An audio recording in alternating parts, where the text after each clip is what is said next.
Esta noche queremos desvelar algunos de los secretos del Vaticano.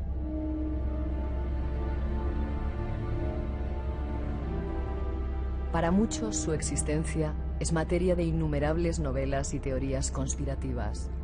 Para otros, no es más que un órgano que posee cualquier estado en el mundo. Sin embargo, el secretismo con que en muchos casos es resguardado, así como el extremo celo con que los documentos son cuidados, hacen pensar a muchos que el archivo del Vaticano oculta algo más que registros y papeles históricos. Se piensa incluso que se esconden informaciones tan valiosas y trascendentes que su conocimiento público podría incluso cambiar la percepción de los fieles frente a su iglesia. Como dato extra, se sabe que los archivos completan cerca de 50 kilómetros de estanterías, comprendidos por más de 50.000 volúmenes, de los cuales miles aún se encuentran sin clasificar. Es decir, que su contenido aún no ha sido revisado, ni siquiera por los propios miembros del Vaticano. Pero ¿cuáles son los documentos más importantes de este archivo? ¿Cuáles son los que tanto investigadores, periodistas y escritores mueren por conocer?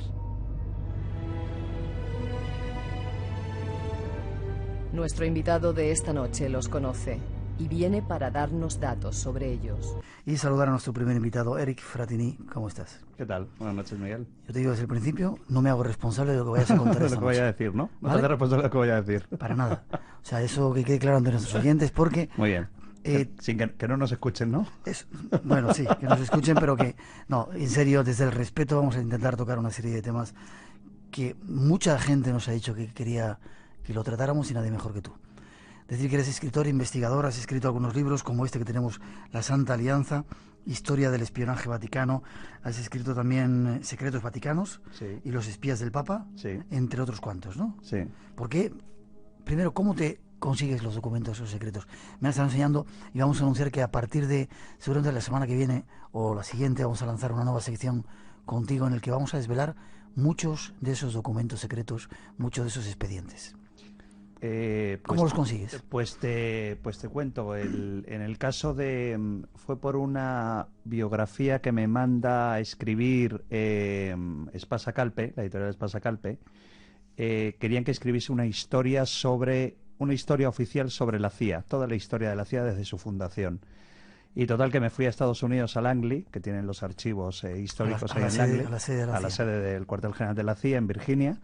Y revisando documentos, viendo documentos, encuentro un documento de 11 páginas que habla de un supuesto servicio de espionaje papal.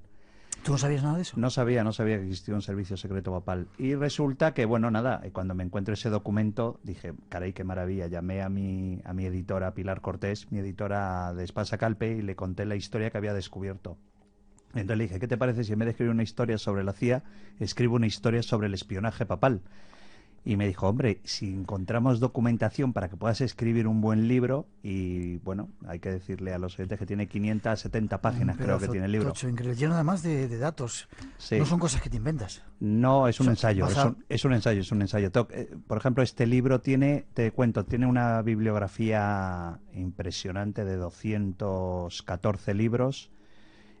Tiene unas 740 notas de pies de página citando números de documento, fecha del documento, dónde se puede conseguir ese documento. Tiene muchísimo material gráfico. Esta edición tiene mucho material gráfico. Yo publico, por ejemplo, el certificado de defunción de Juan Pablo I, que ya lo tocamos en la otra vez cuando estuvimos hablando del certificado.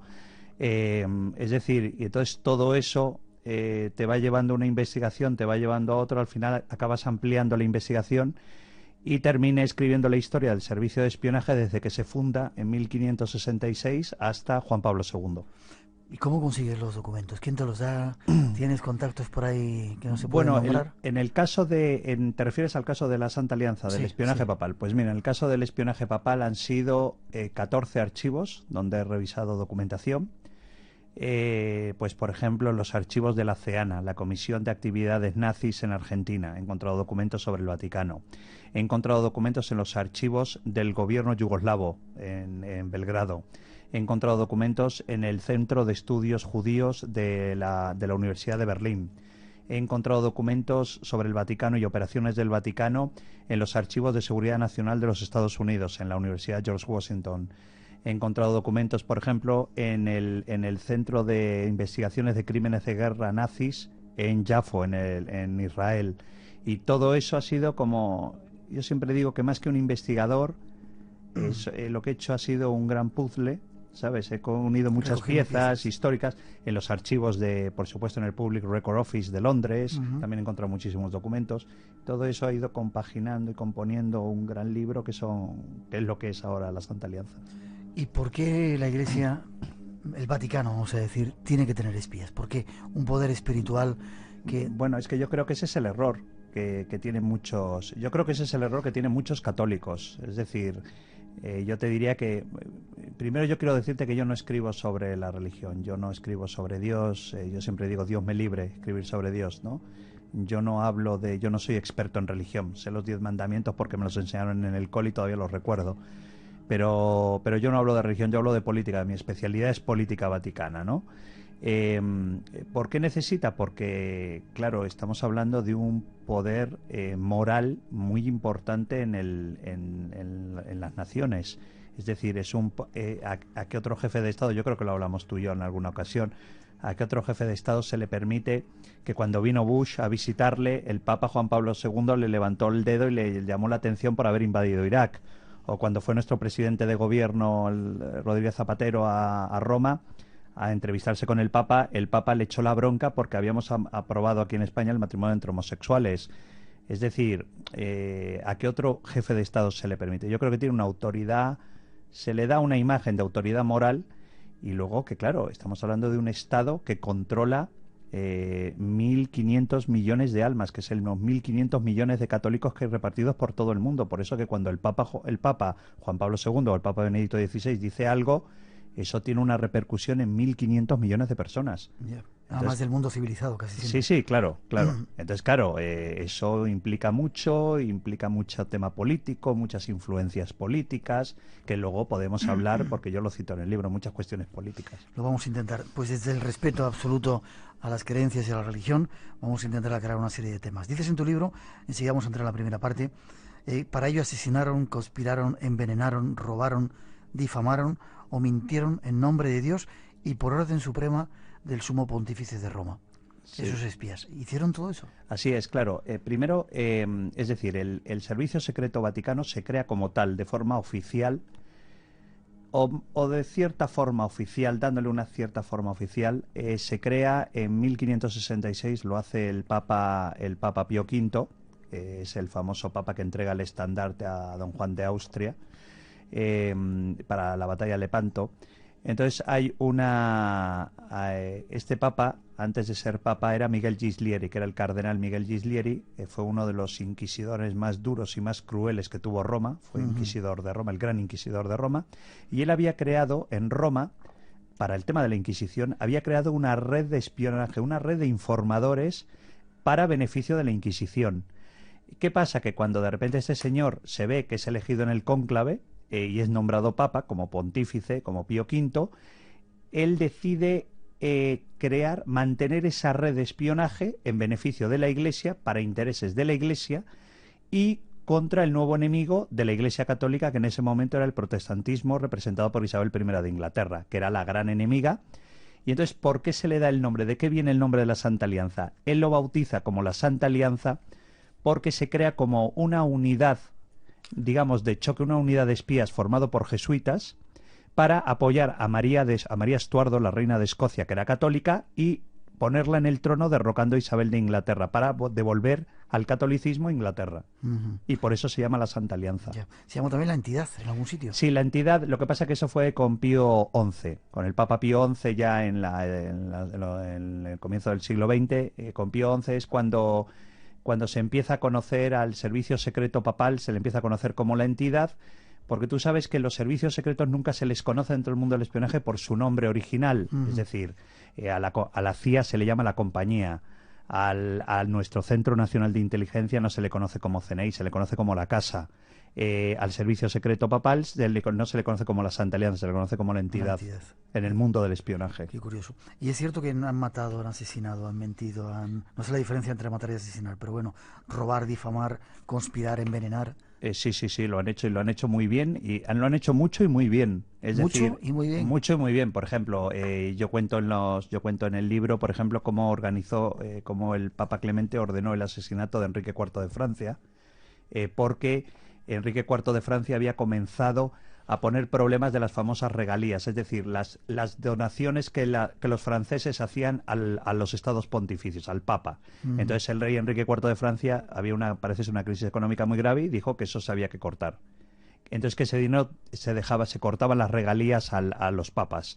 Entonces el Papa Clemente ordenó matarlo y lo mataron, lo mató el famoso François de Ravaillac, que formaba parte de un grupo que se llamó el Círculo Octógonus, que, digamos, estaba formado por 8 sacerdotes, el Círculo Octógonus, y que realmente se utilizaban para eso, para matar a jefes de Estado, jefes de gobierno, políticos, nobles, que iban en contra de los intereses de la Iglesia. Pero han matado muchos, mataron a Guillermo de Orange también, uno de los monarcas de los Países Bajos, también porque Guillermo de Orange en ese momento no sabía si estaba a favor del protestantismo o a favor del catolicismo, y entonces el Papa de turno no le dio tiempo a que lo decidiese y lo mataron, terminaron matándolo.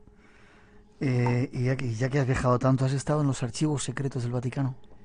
He estado en la Biblioteca Vaticana, los archivos secretos, para que la gente, los oyentes lo entiendan cómo funciona. La Biblioteca Vaticana, realmente el departamento se llama Biblioteca y Archivos Vaticanos.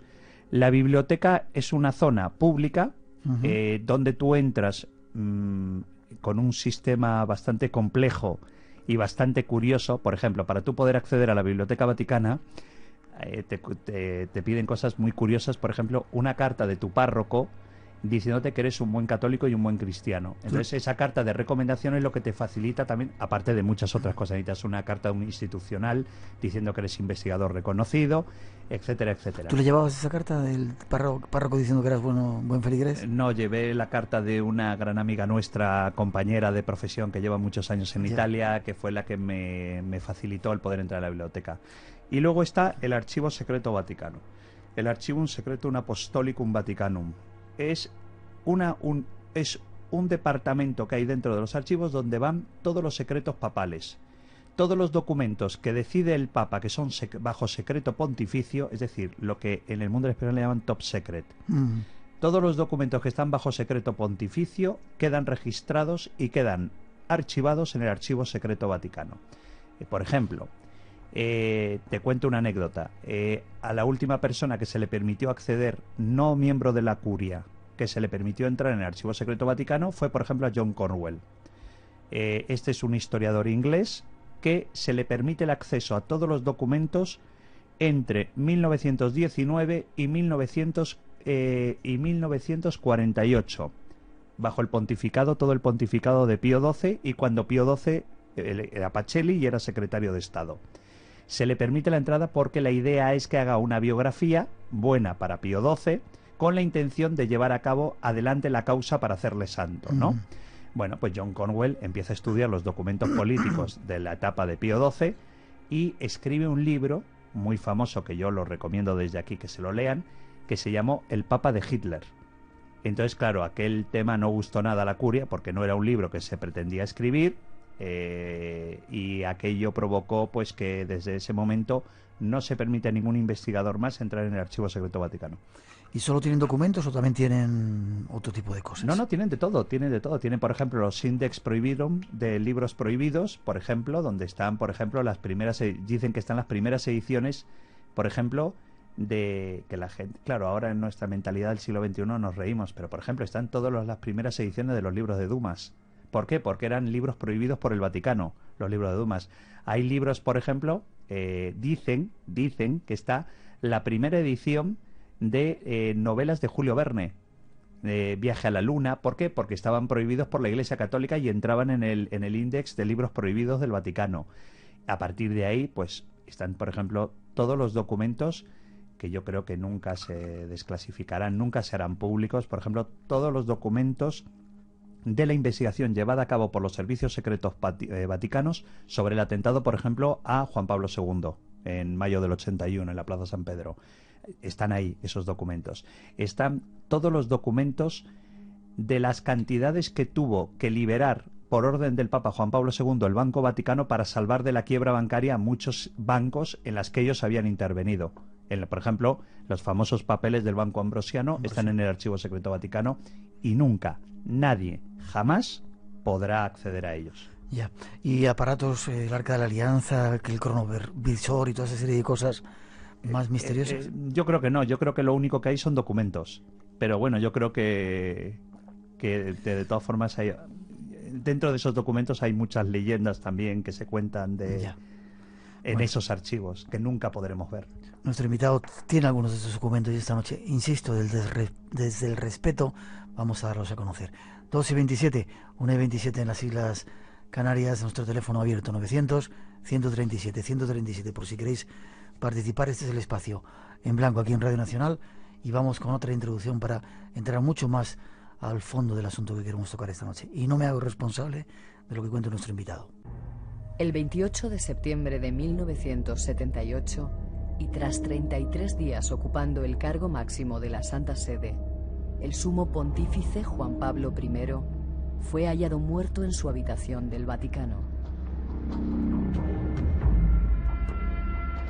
Según informaciones oficiales, el Papa Luciani habría fallecido debido a un infarto agudo de miocardio, producto de una mala dosis de su medicamento. Sin embargo, algunos investigadores sostienen que, lejos de una muerte natural, el llamado Papa de la Sonrisa habría sido objeto de un atentado gestado en los círculos más internos de la Iglesia y la mafia italiana.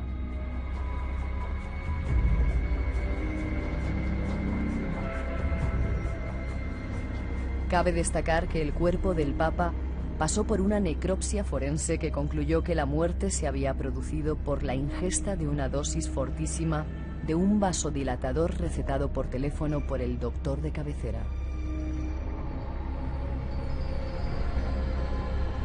Sin embargo, el médico rechazó inmediatamente tal información, al aclarar que no le había recetado nada al Papa aquella noche, ni las anteriores tampoco, debido principalmente a que éste gozaba de buena salud. Asimismo, la religiosa que encontró al Santo Padre en su lecho, Sor Vicenza, aseguró que Juan Pablo I yacía en su cama extrañamente con el rostro calmado y en una posición de reposo, algo que no coincide con la violenta muerte que supuestamente hubiera tenido si tuviera un ataque cardíaco.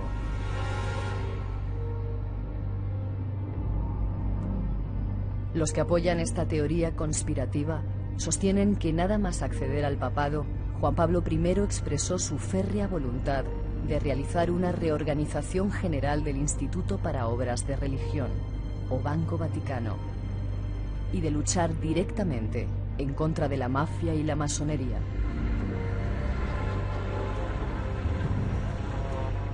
Los archivos referentes a la muerte del Santo Padre, así como la investigación realizada en torno a ella, están guardados en los archivos secretos del Vaticano. Ninguna persona, tan solo el Papa de turno, puede consultarlos. Bueno, pues este es un tema que nos habían pedido que tratáramos, muy controvertido, del cual se ha dicho muchas cosas, y te voy a preguntar, pero antes, perdóname, me dicen que tenemos algunos problemas con el chat, lo tenemos en prueba, o sea que un poquito de paciencia para entrar en el www.espacioenblanco.es, pincháis chat y ahí entráis en la sala. Había mucha gente y de repente se van. ¿Qué pasó con Juan Pablo II? Juan Pablo I, perdón.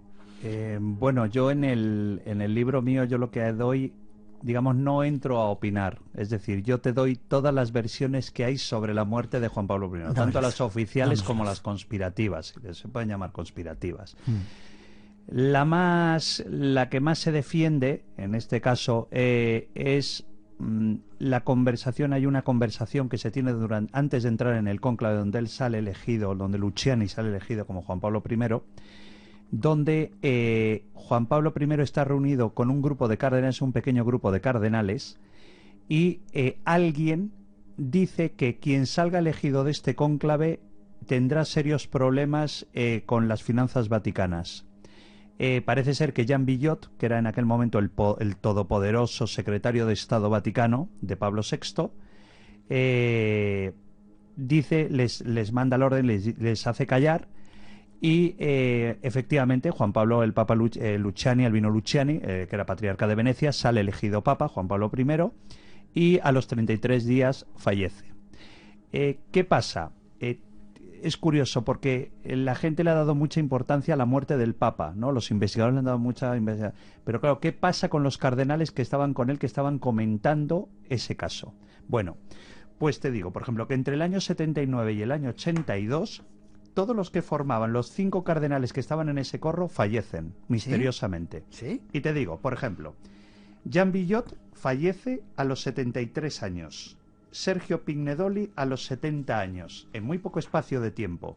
El cardenal Bagnozzi, que era uno de los hombres más próximos a Luciani, muere a los 74, y Pericle Felice, que estaba también ahí, muere a los 70 años, y Giovanni Benelli, que era el que decían que podía ser elegido papa, muere con 61 años. Es decir, todos los que estaban en el corro, en aquel corro famoso, antes del cónclave, fallecen entre el año 79 y el año 82. O sea, puede ser una casualidad. ¿Qué quieres decir con eso? Puede ser una casualidad, pero claro, esas casualidades de que curiosamente son los cardenales que están a favor de la investigación, de abrir una investigación al Banco Vaticano, y fallecen curiosamente en muy poco espacio de tiempo, y además cardenales que son muy jóvenes, con 61 años. Es decir, no estamos hablando a lo mejor de otros cardenales que tienen 74 o 75 años.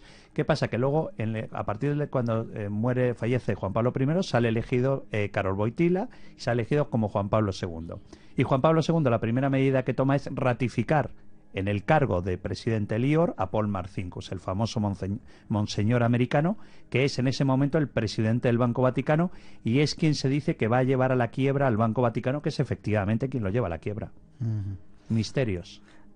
¿Hay más teorías que puedan...? Bueno, hay otra teoría, por ejemplo, de que hay una orden, curiosamente, en la comisión de investigación que se abre una comisión de investigación cuando muere el Papa Juan Pablo I, que se dice, por ejemplo, que hay una cosa curiosa, que la noche que muere Juan Pablo I, la noche que él fallece de un supuesto infarto, se dice, a él se le retira misteriosamente esa misma noche, se le ha retirado la escolta de la Guardia Suiza y la escolta de los 2 agentes del Servicio Secreto Papal que lo protegen siempre al Papa, y curiosamente también a los guardias suizos que protegen la entrada a las estancias papales en el Palacio Apostólico. Esa noche él no tiene protección en su habitación. Es decir, otro misterio. Otro misterio, que se habla de la muerte de Juan Pablo I. Dicen que él tiene una campana, él tiene un botón al lado suyo para las alertas, que está comunicado con el sistema de alertas del Vaticano. Es decir, la madre Vincenza, que es quien lo descubre, que era su ayudante, era su camarera, la camarera papal, dice que cuando descubren el cadáver, el Papa tiene el mando en la mano. ¿Y por qué no sonó el mando? Porque no sonó. Otro misterio. ¿Por qué el doctor Caporello, que es el médico oficial del Vaticano, dice que se le estaba tratando de dolencia cardíaca y se le ha recetado un medicamento cardíaco porque desde hace años sufre de problemas cardíacos Albino Luciani? Y de repente sale el médico privado de Albino Luciani, que había sido su amigo de la infancia y le había tratado siempre, incluso fue su médico hasta que él dejó el Patriarcado de Venecia para ir hacia el cónclave en Roma, donde es elegido papa. Y sale una declaración pública del médico de toda la vida de Albino Luciani, donde dice que el papa no sufría absolutamente de nada, no tenía ningún problema cardíaco. Es decir, ¿por qué se le receta medicamentos tan fuertes para la tensión arterial? ¿Por qué se recetan esos medicamentos? Que yo tengo toda la lista de medicamentos que se le recetaron. ¿Por qué se le recetan esos medicamentos para problemas cardíacos si él supuestamente no tenía ningún problema cardíaco? Es decir, otro misterio que se abre. Y luego, yo creo que a lo mejor hay pocos misterios, a lo mejor en la muerte de Juan Pablo I. Pero ¿sabes qué pasa? Que la Iglesia, el Vaticano, no hablemos de la Iglesia, hablemos del Vaticano. El Vaticano, con la posición que ha tenido desde hace 2008 años, ha apoyado ese oscurantismo Y de ahí la famosa frase que se dice que para el Vaticano todo lo que no es sagrado es secreto. Bueno, pues lo dejamos ahí en misterio. No, tú claro, no te atreves. Yo no tomo... No tienes por qué decir nada. No. Eres un investigador. Este es uno de los misterios de la Iglesia. Hay otros muchos más bastante ocultos en tu libro. Citas alguno. Hay un personaje que a mí me ha llamado mucho la atención, Luigi Poggi, el espía de Juan Pablo II. ¿Quién es? ¿Qué hace? ¿Qué hacía? Pues mira, Luigi Poggi fue un hombre... Yo creo que fue prefecto de la entidad, al cargo de jefe del servicio de espionaje papal se le llama prefecto.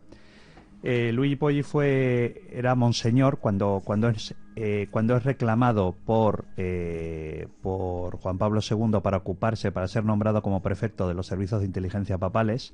Él era un hombre muy protegido por Casaroli, por el famoso cardenal Casaroli, el cardenal de la Parachic, el cardenal aperturista hacia el este.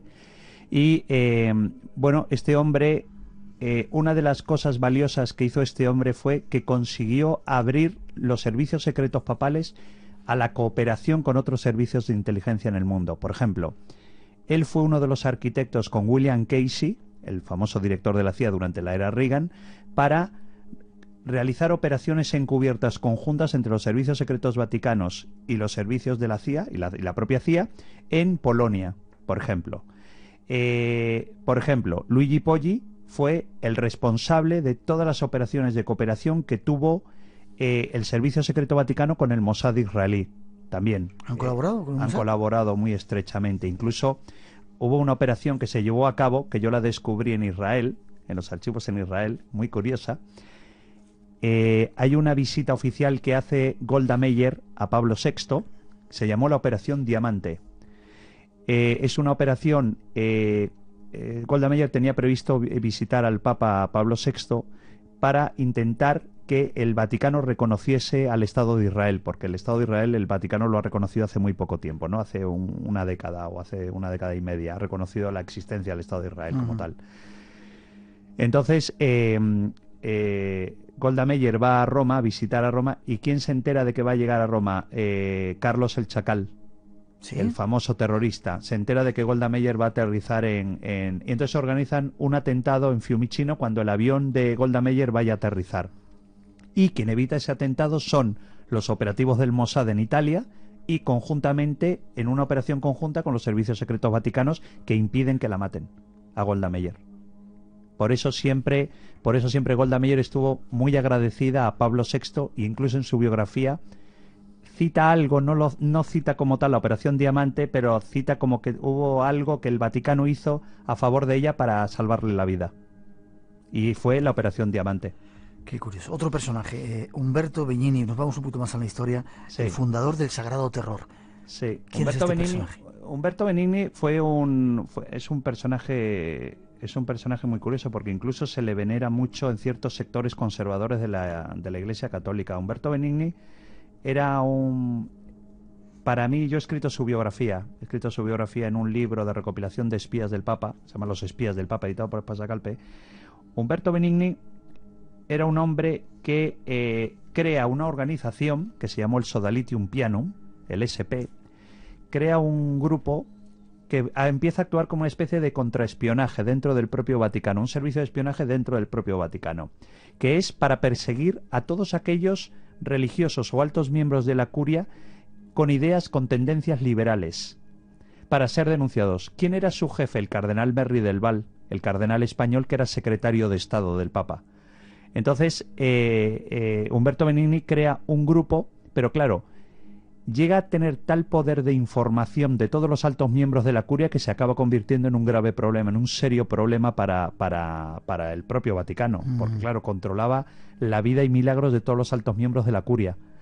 Entonces, ¿qué pasa? Creó una especie como de caza de brujas donde intentó acabar con muchísimas carreras eclesiásticas de hombres muy importantes de la Iglesia Católica de la Curia, tanto cardenales, obispos, prelados, prefectos. Entonces, este hombre es curioso porque llega el nuevo Papa, que es el Papa Benedicto XV, y acaba de un tajo con el poder de Humberto Benigni. Pero la organización que él había montado para perseguir a los liberales dentro de la Iglesia Católica se acaba convirtiendo realmente en el primer servicio de contraespionaje papal. Y actualmente al contraespionaje se le conoce por las siglas del SP, del S+P, que es curiosamente el Sodalitium Pianum, la Sociedad de Pío. Es la traducción. Y este hombre además tiene una vida horrible, tiene un final horrible porque muere loco en una residencia de la iglesia, de la iglesia cerca de Vicenza, en Italia, con alucinaciones de conspiraciones, de que le están persiguiendo, de que le quieren envenenar, y muere totalmente pobre, muere solo, absolutamente en soledad, con todo el odio que le había generado. Es un personaje muy curioso. Y hay una sociedad todavía en Roma que lo veneran, ¿sí? A Umberto Benigni, sí.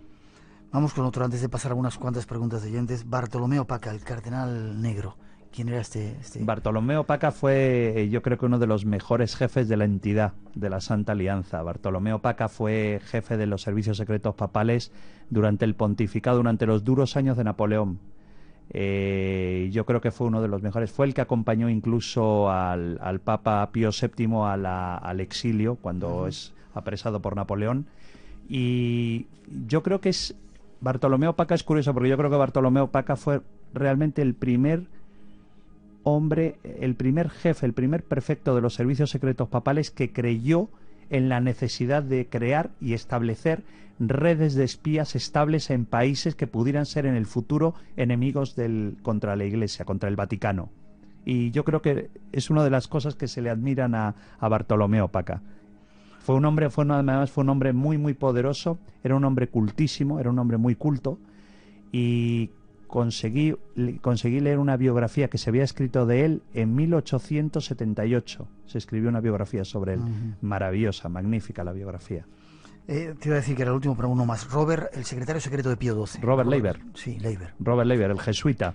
Era un hombre, le llamaban el mensajero secreto de Pío XII. Robert Leiber, tú sabes que solamente era el secretario oficial de Pío XII y solamente hay una foto oficial de él, nada más. Hay una sola fotografía que se ve a un hombre, era un hombre muy guapo, él realmente era un tipo con muy buena apariencia, y solamente hay una fotografía, él como escondido detrás de Pío XII, cuando Pío XII ya era papa, ¿no? Cuando Pacelli era ya papa Pío XII. Y Robert Leiber era, digamos, se convirtió en el correo secreto de Pío XII. Cuando Pío XII tenía alguna misión especial que hacer durante la dura época de la Segunda Guerra Mundial, mandaba a Robert Leiber como su mensajero especial. Y Robert Leiber se acabó convirtiendo en uno de los hombres que más sabía de intrigas políticas durante la Segunda Guerra Mundial en la Italia ocupada por los alemanes.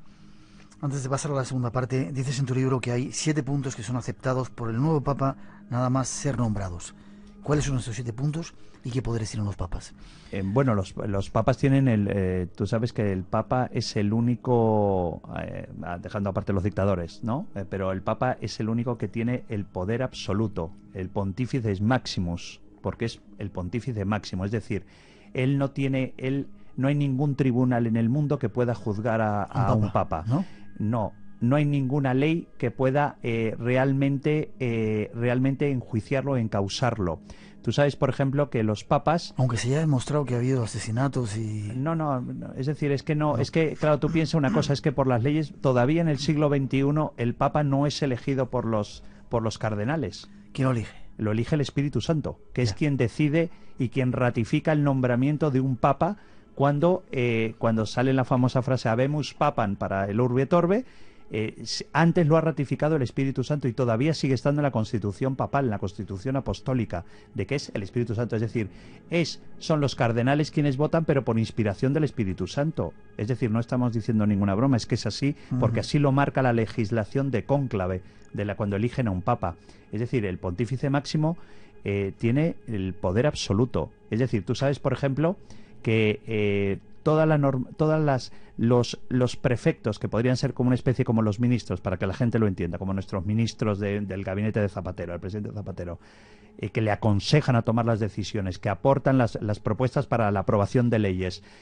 Los prefectos de las congregaciones pontificias o de las comisiones pontificias, lo único que hacen son presentar cartas y recomendaciones al Papa, porque el Papa es el único en el Estado Vaticano que decide si una normativa o una ley es aceptada o no. Es el único. O sea, lo único que hacen los prefectos es aconsejar, nada más. No me has contestado esos 7 puntos que son aceptados por el nuevo Papa. Bueno, uno de ellos que no puede ser juzgado. ¿Sí? Uno de ellos no puede ser juzgado. Otro de ellos, los papas en cuanto son elegidos pasa a ser automáticamente, pierde su ciudadanía en cuanto son elegidos. El caso de Karol Wojtyła perdió su ciudadanía automáticamente, su ciudadanía polaca, y pasó a ser ciudadano del Vaticano. No cobran sueldo. Es una de las normativas. Cuando tú eres elegido papa no cobras ningún sueldo. Pasas automáticamente como cardenal o prefecto, sí que tienes un sueldo. Como papa no tienes ningún sueldo. Ese es otro de los puntos. Otro de los puntos es que tu poder es absoluto. Es decir, que tú no tienes un poder temporal. ¿Qué quiere decir esto? Por ejemplo, la gente, los oyentes lo habrán visto cuando el caso de Juan Pablo II, que había mucha gente que decía, pero pobre hombre, ¿cómo este hombre ya no ha dimitido o no lo han cesado con lo mal que está, lo enfermo que está? Porque no existe una ley de sucesión dentro del Vaticano. Es decir, el Papa es un monarca absoluto, es un monarca absolutista, como lo era Luis XIV de Francia. Es decir, el Papa cuando cae enfermo, cuando empieza la enfermedad grave, hay una maquinaria que empieza a funcionar, es decir, es una maquinaria controlada por el secretario de Estado, que es el segundo hombre más importante después del Papa en el Vaticano, que continúa manteniendo la maquinaria engrasada. Pero solamente esa maquinaria empieza a funcionar, curiosamente por la Constitución Vaticana, solamente esa maquinaria empieza a funcionar cuando el Papa ha muerto, curiosamente, que es cuando hay un cardenal camarlengo que es quien se ocupa de organizar, es un Papa en funciones, que se ocupa de organizar el Vaticano para que todo siga funcionando y la Iglesia Católica siga funcionando en su maquinaria. ¿Y un Papa no puede dimitir? Un Papa no puede dimitir. Un Papa no puede dimitir. Un Papa ni siquiera está estipulado que si se vuelve loco puedan cesarlo. No lo cesan, sigue siendo Papa.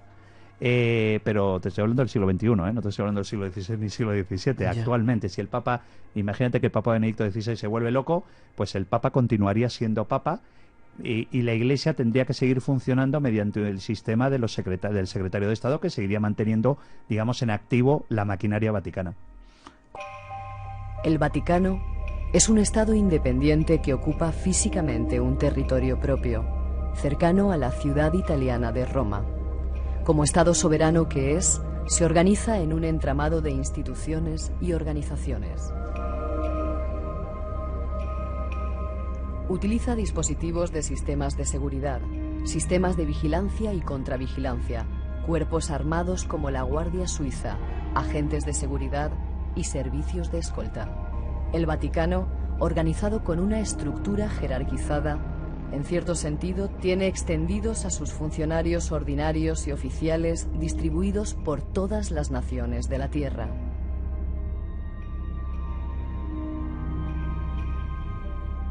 Cualquier noticia de interés para el Vaticano que se produzca en cualquier rincón del planeta es enviada rápidamente al Vaticano, normalmente a través de los conductos reglamentarios normales. Examinado en la Santa Sede un informe urgente, deciden si envían agentes especiales, especialistas en diferentes materias que se personarán en cualquier localidad del mundo para investigar convenientemente cualquier suceso o asunto de su interés.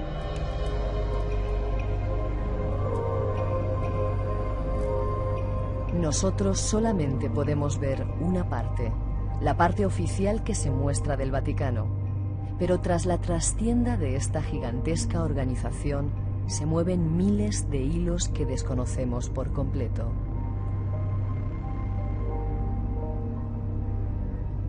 El número de grupos y organizaciones que operan para el Vaticano puede ser considerable, a la vez que desconocido. Algunas organizaciones de público conocimiento trabajan en sus cometidos. Lo que nadie se ha parado a pensar es en lo secretas que son algunas de sus confidenciales misiones. Veamos algunas de estas organizaciones. CCS, bajo el nombre de Sagrada Congregación para la Causa de los Santos, palpita toda una infraestructura de información e investigación a nivel mundial, especializada en ciertos ámbitos muy específicos.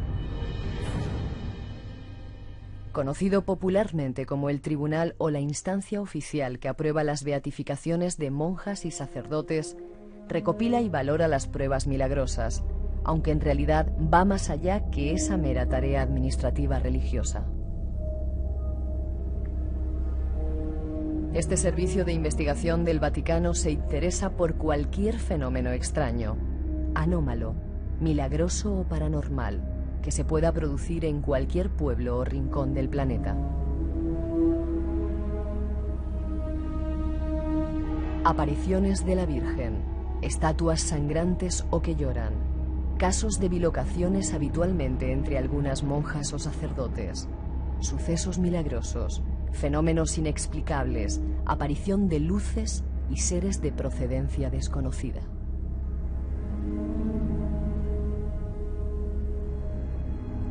IOR es el Instituto para Obras Religiosas. La red financiera vaticana siempre ha movido millones de euros. La gestión del IOR es nada menos que secreto de Estado, dado lo delicado que resulta asociar el manejo impuro de dinero con la ciudad santa del Vaticano.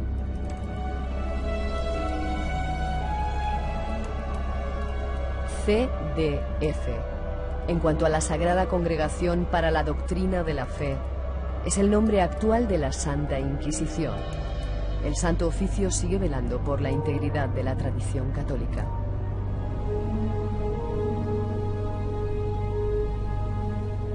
El cardenal Joseph Ratzinger fue su prefecto y el encargado de anunciar que desde su organización iban a frenar cualquier intento de apertura en la Iglesia católica. Estos son algunas de las organizaciones que existen en el Vaticano, pero hay algunas más. La Santa Alianza es una de ellas.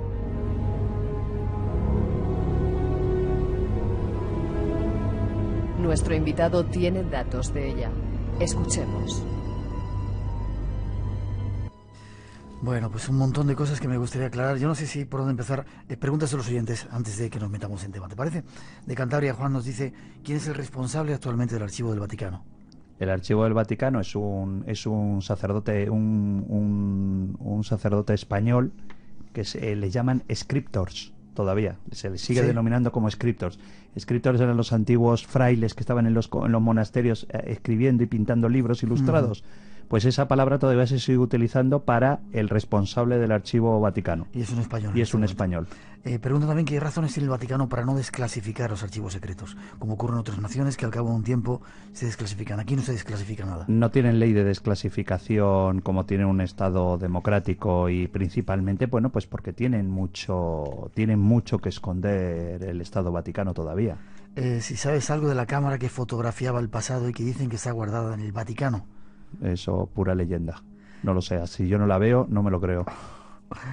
Preguntan también si crees que la entidad puede ser capaz de perpetrar atentados en algún país musulmán con algún objetivo concreto, desestabilizar quizá.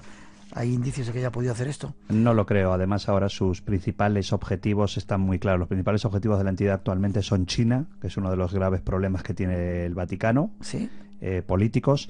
Tienen Irak, es otro de los graves problemas políticos que tienen.